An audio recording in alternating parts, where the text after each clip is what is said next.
এক গ্লাস পানিতে মেশালেন 1 চামচ সিমেন্ট।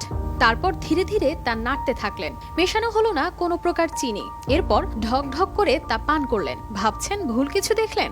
না, সবটাই সত্যি। এভাবে পানির সাথে সিমেন্ট গুলিয়ে শরবতের মতো পান করেন এই ব্যক্তি। শুধু তাই নয়, কলার সাথে কোনো রুটি নয়, সিমেন্টে ডুবিয়ে কলা খান তিনি।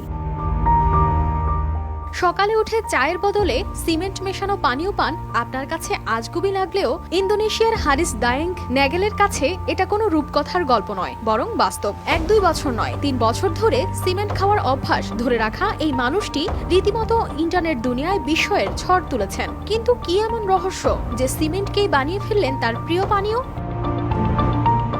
দক্ষিণ সুলাওয়েসির তকাল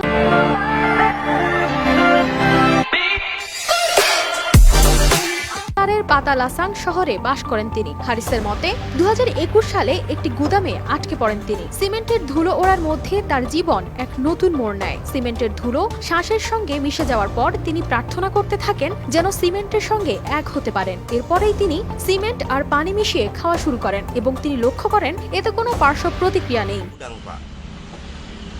আমি যখন সিমেন্ট গিলে ফেলি তখন মনে হয় আমি চা বা কফি পান করছি। এটা আমার জন্য সাধারণ খাবার।